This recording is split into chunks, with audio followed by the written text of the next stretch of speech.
عمران خان نے عالمی عدالتوں میں سلمان رشدی کے وکیل رابرٹس کو اپنا وکیل مقرر کر دیا۔ یہ سلمان رشدی، یہ رابرٹس، یہ کیا چکر ہے؟ اور اس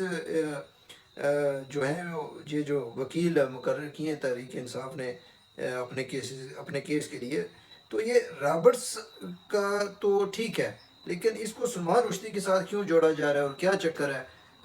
تھوڑی رہنمائی جی کی۔ سر، تو وہ جو وکیل صاحب ہے سر، وہ سلمان رشدی یا پھر ایسا کریکٹر ہے کہ آپ کو پتہ ہے کہ اس نے جناب ایک کتاب لکھی تھی قرآن کے خلاف اور اسلام کے خلاف سر۔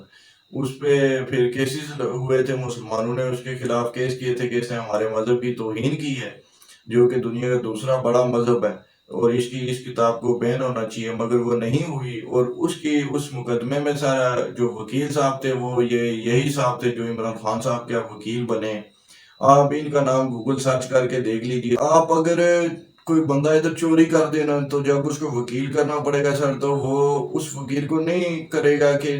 جس نے بہت سارے قاتلوں کو چھڑوا دیا ہو، وہ یہی کوئی چھوٹے موٹے چوروں کو چھڑانے والے جو وکلا ہوتے ہیں وہ انہی کو ڈھونڈے گا۔ اسی طرح سے اگر کسی نے مرڈر کیا ہوا ہے تو وہ بھی اس وکیل کے ساتھ جا کے رابطہ کرے گا جو کہ قاتلوں کو چھڑوانے والا ہوگا، نہ کہ اس کے ساتھ جو کوئی چھوٹے موٹے کیسز کو لڑنے والا ہو۔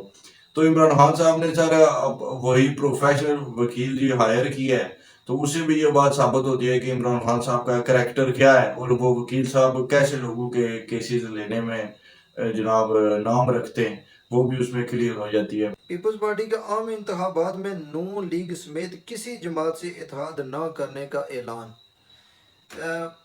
کوئکلی اس کے اوپر رسپانس کیجیے گا، ٹائم کی قلت ہے ہمارے پاس۔ اگر پیپلز پارٹی نہیں اتحاد کرتی نون لیگ کے ساتھ اور پی ڈی ایم ٹوٹ جاتی ہے، تو کیا نون لیگ تگڑا مارجن لے کر آئے گی اور اکیلے ہی پورے ملک پر غلبہ حاصل کر پائے گی اور حکومت بنا پائے گی؟ جی سر، جو معاملات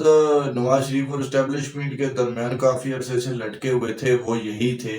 کہ جس طرح سے میں نے آپ کو پہلے بتایا، جو بیرون ممالک بھی ہیں پاکستان کے دوست دنیا میں، اور جو پاکستان کے اندر بھی نواز شریف کے جو ساتھی دوست ہیں، ان سب کا سر اسٹیبلشمنٹ سے مطالبہ یہی ہے کہ آپ چاہیں تو وہ بی اے پی پارٹی کو نون لیگ کے اندر ضم کر دیں،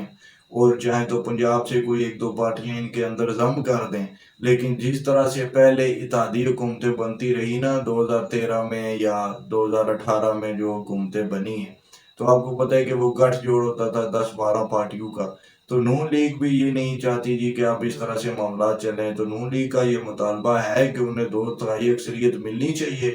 تاکہ پھر وہ آ کر چاہے کوئی کڑوا گھونٹ ہو یا میٹھا ہو، جیسا بھی ہو، معیشت کے لیے وہ کڑوے کڑوے گھونٹ بھی پیئیں، اور جو اچھی پالیسیز وہ جناب ان پہ عمل درآمد کروانا چاہیں وہ بھی آسانی سے کروا لیں، اور ایسا نہ ہو کہ جناب کوئی سندھ سے کبھی آپ کا اتحادی روٹ کے بیٹھ گیا کسی پالیسی کی وجہ سے، کبھی جناب پنجاب سے کوئی جماعت آپ سے روٹ کر بیٹھ گئی، کبھی جناب ایم کیو ایم نے کراچی میں ان کے بندے پکڑنے کی وجہ سے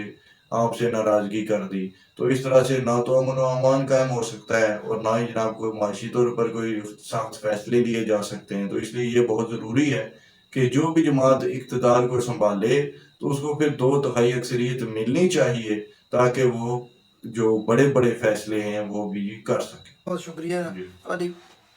علی بھائی، آپ کے ٹائم کا بہت شکریہ۔ ناظرین، پروگرام آپ نے دیکھنے کا بہت شکریہ۔ کامنٹ کے ذریعے اپنی رائے کا اظہار ضرور کیجیے گا۔ کل ملیں گے نئے ایپیسوڈ کے ساتھ۔